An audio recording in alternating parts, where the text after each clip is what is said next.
வணக்கம் அன்பர்களே. அஸ்ட்ரோசிரி சேனல் வாயிலாக நான் உங்கள் அஸ்ட்ராலஜர் டாக்டர் சதீஷ்.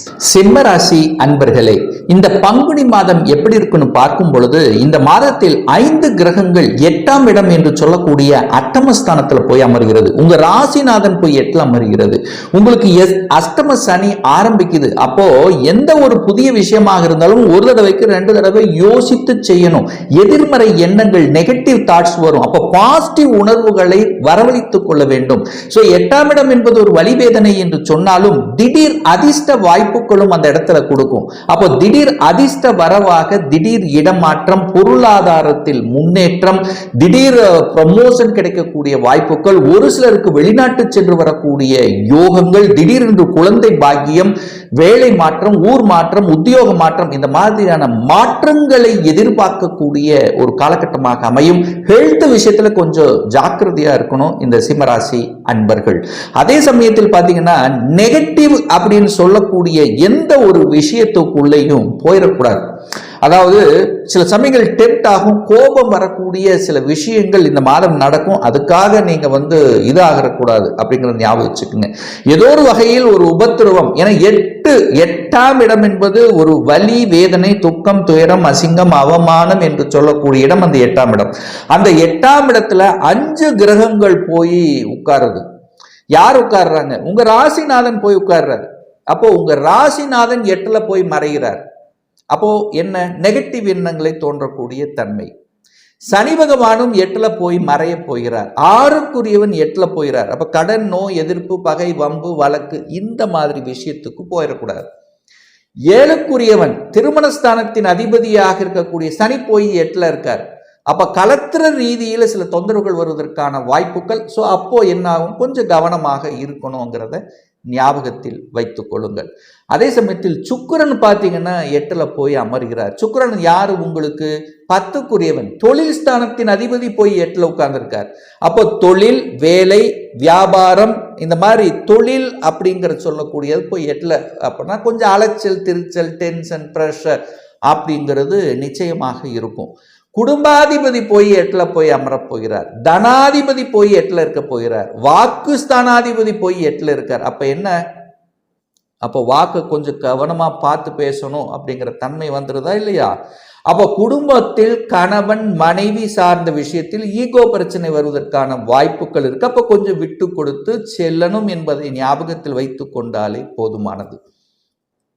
அப்ப 2ஆம் அதிபதி 8ல் போய் இருக்கும்போது தனத்தில் ஒரு பிரச்சனை வருவதற்கான வாய்ப்புகள். தன வரவில் எந்த பிரச்சனை இல்லை. ஏன்னா குருவும் சுக்கிரனும் பரிவர்த்தனை பெற்றிருக்கு. அப்ப தன காரக கிரகங்கள் வலிமையாக இருக்கார். ஸ்தானபலத்தோட வலிமையா இருக்கும்போது பொருளாதார ரீதியில், பணம் ரீதியில் உங்களுக்கு வந்து கொண்டிருக்கும். ஆனா பணத்தை கையாளுகின்ற விஷயம் அங்கதான் ஜாக்கிரதையா இருக்கணும். அப்ப கொடுத்தால் வருமா வராதா? அப்போ வருவதற்கான வாய்ப்புகள் குறைவாக இருக்கு. அப்போ யாருக்கும் ஜாமீன் கையெழுத்து போடக்கூடாது. 3ஆம் அதிபதி போய் 8ல் மறைகிறார். அப்போ என்ன? ஜாமீன் கையெழுத்து போடலாமா? போட்டா என்ன ஆகும்? அந்த பிரச்சனை நீங்கள் அனுபவிக்க வேண்டி வரும். உங்களுக்கு அஷ்டம சனி ஆரம்பித்து விட்டது. அப்போ மனம் தெளிவில்லாத தன்மை ஏற்படும். எதையாவது ஒன்று செஞ்சு விட்டு அதுக்கப்புறம் ஒரு கஷ்டத்தை படக்கூடிய தன்மையை உருவாக்கிறோம். அப்போ இந்த ஜாமீன் கையெழுத்து போடுறது, மற்றவங்களுக்கு பணத்தை கொடுப்பது, இந்த விஷயத்தில் தவிர்ப்பது நலம். ஆனால் அதே சமயத்தில் லாபாதிபதி போய் 8ல் இருக்கார். 8-11 கனெக்ட் ஆகுதா? அப்ப திடீர் அதிர்ஷ்ட வாய்ப்புகள் தேடி வருமா? அப்போ திடீர் அதிர்ஷ்ட வாய்ப்புகளும் ஒரு சிலருக்கு தேடி வரும். என்ன வரும்? வெளிநாட்டு உத்தியோகம் போக வேண்டிய சந்தர்ப்பம் இருக்கும். திடீர்னு விசா கிடைச்சிரும், வேலை கிடைச்சிரும். ஒரே வாரத்தில் பயணம் மேற்கொண்டு வெளிநாட்டுக்கு போகணும், அங்கே போய் செட்டில் ஆகணும். புதிய என்வாயர்மெண்ட்ல காலத்தை ஓட்ட வேண்டி இருக்கும். குழந்தைகளை விட்டு, குடும்பத்தை விட்டு பிரிந்து செல்லக்கூடிய சில தன்மைகளை ஒரு சில சிம்மராசினருக்கு நிச்சயமாக ஏற்படுத்தும். அப்ப தன விஷயத்தில் பிரச்சனை இல்லை. ஏன்னா குரு தன காரக கிரகமான குரு பகவான் தனஸ்தானத்தை பார்க்குது. அப்ப தனம் வந்து கொண்டு இருக்கும். ஆனா அந்த தனஸ்தானத்தின் அதிபதியான புதன் போய் 8ல் மறைஞ்சிருக்கார். அங்கதான் ஒரு பிரச்சனை. அப்ப தனம் கையாளுகின்ற விஷயத்தில் கவனம். சரி, சுகம் சார்ந்த விஷயங்கள் ஏதாவது தொந்தரவு வந்துருமா? எல்லாம் போய் 8ல் உட்கார்ந்துருக்கே. அப்ப ஹெல்த்தை பார்க்கணும். கண்டிப்பாக அதுல எந்த குறைவு கிடையாது. நம்முடைய ஹெல்த்தை சரியான உணவு கட்டுப்பாடு, உடற்பயிற்சி என்பது இந்த சிம்ம ராசி அன்பர்களுக்கு நிச்சயமாக தேவை. இதுல எந்த மாற்று கருத்தும் கிடையாது. சரி, ஒரு வீடு வாங்கணும்னு ஆசைப்படுறேன், அது வாங்கலாமா? நிச்சயமா வாங்கலாம். ஏன்னா சுக்கிரன் போய் 8ல் உட்கார்ந்துருக்கார். வலி வேதனை 8ஆம் இடம் என்பது இந்த 4 வீடு வண்டி வாகனம் வாங்குவதற்கு எந்த தடை இல்லை. ஆனா என்ன, இது வாங்கலாமா அது வாங்கலாமா, இந்த வண்டி வாங்கலாமா அந்த வண்டி வாங்கலாங்கிற குழப்பம் ஏற்படுத்திடும். இந்த இடத்த வாங்கலாமா அந்த இடத்த வாங்கலாமா, இந்த இடத்துல ஏதாவது பிரச்சனை சொல்றாங்களே அப்போ இது போகலாமா, இந்த மாதிரி மன குழப்பங்களை கொடுக்கக்கூடிய அமைப்பு. டாக்குமெண்ட்டுக்கு அரகரமான புதனும் போய் அங்க 8ல் போய் மறைஞ்ச ராகுவோடு இருக்கார் அல்லவா, அப்ப டாக்குமெண்ட்ல ஏதோ ஒரு வில்லங்கம் வரும் அப்படிங்கிறது அமைப்பு.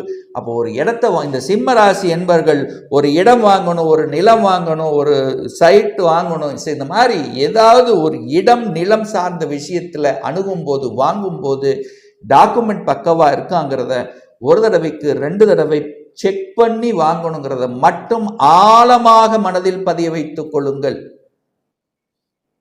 சரி, குழந்தைகளின் நலன்கள் திருப்திகரமாக இருக்கும். 5க்குரியவன் போய் 10ல் இருக்கார். குழந்தைகள் நன்றாக இருக்க போகிறது, குழந்தைகள் நன்றாக படிக்க போகிறது, குழந்தைகள் வெளிநாட்டில் சென்று படிக்கக்கூடிய தன்மை என்ன, கொஞ்சம் மறதி வருவதற்கான வாய்ப்பு இருக்கு. அப்போ ஒரு சரியான ஒரு ஸ்ட்ராட்டஜி பிளான் வகுத்தா பிரச்சனை இல்லை. என்ன, குடும்பத்தை விட்டு ஹாஸ்டலில் போய் தங்கி படிக்கக்கூடிய தன்மை, இல்லை ஒரு சிலர் வெளிநாட்டில் போய் அதர் ஸ்டேட் அதர் டிஸ்ட்ரிக்ட் வெளிநாட்டில் போய் படிக்கக்கூடிய காலகட்டம் அதற்கு உகந்ததாக இந்த சிம்மராசி மாணாக்கர்களுக்கு அமையும். 6க்குரியவன் கடன் நோய் எதிர்ப்பு பகையை தரக்கூடிய அந்த 6க்குரியவன் 8ல் போய் அமர்கின்ற காரணத்தால 6 கடன் நோய் எதிர்ப்பு பகை, 8 வலி வேதனை துக்கம் துயரம் அசிங்கம் அவமானம். அப்போ இந்த விஷயத்துக்கு போகக்கூடாது. எதிர்ப்புன்னு வருதுன்னா விலகி போறது நல்லது, புத்திசாலித்தனம். எதிர்ப்புகள் கண்டிப்பாக உண்டாக்கும். வேலையில் சக ஊழியர்களோட ஒரு நல்ல அனுகூலம் அப்படிங்கிறது, நீங்கள் நல்லதே செஞ்சாலும் எதையாவது ஒரு கெட்டது அவங்க ஏதாவது ஒன்று பண்ணுறதுக்கான வாய்ப்பு இருக்குது. கொஞ்சம் என்ன சொல்கிறது, ஒரு ஜாக்கிரதையாக இருங்க அப்படின்னு தான் சொல்கிறேன். 6க்குரியவன் 8ல் போய் மறைகிறார். அப்போது திடீர் அதிர்ஷ்ட வாய்ப்பு கிடைக்கும், வேலை கிடைக்கும், திடீர்னு வேலை கிடைக்கும். ஆனால் வேலையில் அழுத்தம் ப்ரெஷருங்கிறது இருக்கும். அதனால வேலை இல்லை என்று சொல்லவில்லை, வேலை உண்டு. ஆனால் வேலையில் அழுத்தம் பிரஷர் உண்டு, அதை நீங்கள் ஏற்றுக்கொள்ள வேண்டும். திடீர் ப்ரமோஷன் கொடுக்கும், ஒரு துறை ரீதியான ஒரு மாற்றத்தை சந்திப்பீங்க. அது புதிய என்வாயர்மெண்ட்டாக இருக்கும். புதிய, அதாவது மற்றவர்களை ஒரு புதிய என்வாயர்மெண்ட் போகும்போது அங்கே ஒரு மாதிரி இருக்கும்லவா, அந்த தன்மையை கொடுக்குமே தவிர வேலையில் உங்களுக்கு எந்த பாதிப்பை உருவாக்காது. ஆனால் வேலையை அவசரப்பட்டு ஆக்ரோஷப்பட்டு விட்டுவிடக்கூடாது இந்த சிம்மராசி என்பவர்கள். இனி வருகின்ற 2.5 வருடங்களுக்கு வேலை அப்படின்னா இன்னொரு வேலையை அமைச்சுக்கிட்டு தான் மாறணும். கோவப்பட்டு டென்ஷன் போட்டு வேலையை விட்டுட்டு அதுக்கப்புறம் தேடுதுங்கிற விஷயத்தை மட்டும் கையில் எடுக்கக்கூடாது. இதை ஆணித்தரமாக மனதில் பதிய வைத்துக் கொள்ளுங்கள். திருமணம் சார்ந்த சுப காரியங்கள் நடக்குமா? நிச்சயமா நடக்கும், அதுல எந்த மாற்று கருத்து இல்லை. தடை கொடுத்து கொண்டிருந்த விஷயங்கள் என்ன, கொஞ்சம் செக் பண்ணி பார்க்கணும், அவ்வளவுதான். திருமண விஷயத்தில் எந்த தடையும் உங்களுக்கு ஏற்படுத்த போவதில்லை. தந்தைக்கு காரக கிரகம் என்று சொல்லக்கூடிய சூரியன் போய் 8ல் இருக்கிறனால தந்தையை நன்றாக பார்த்து கொள்ள வேண்டும் இந்த சிம்மராசி என்பவர்கள். ஏன்னா தந்தை போய் 8ல் மறைஞ்சிருக்கார், ராகுவோடு இணைகிறார். ராகு என்கின்ற பாம்பு கிரகத்தோடு இந்த சூரியன் இந்த மாதம் இணைவு பெற்றிருக்கின்ற காரணத்தால தந்தையினுடைய ஹெல்த் விஷயத்துல தந்தையை சரியாக பார்த்து கொள்வதும், தந்தையோட ஒரு நல்ல அந்நூன்யத்தை பேணிக் கொள்வதும் நன்று. இல்லைன்னா ஏதாவது ஒரு தந்தை வர்க்கத்தோட ஒரு கசப்புணர்வு கொடுக்கக்கூடிய தன்மையை கிரியேட் பண்ணிக்க வேண்டாம் அப்படிங்கிறதான் இந்த இடத்துல சொல்றேன். அதே சமயத்தில் தொழில் ரீதியாக மாற்றங்கள், உத்தியோக மாற்றங்கள், எந்த மாற்றங்கள் வந்தாலும் அது ஏற்றுக்கொள்வது நல்லது தான். லாபஸ்தானத்தின் அதிபதியாக இருக்கக்கூடிய புதன் பகவான் 8ல் போயிருக்கிறதுனால திடீர் அதிர்ஷ்டங்கள், ஷேர் மார்க்கெட்டில் ஒரு சிலருக்கு திடீர் அதிர்ஷ்டம், திடீர் பண வரவு, இந்த மாதிரி விஷயங்கள் நடக்கும். இல்லை என்று நான் சொல்லவில்லை, நடக்கும்.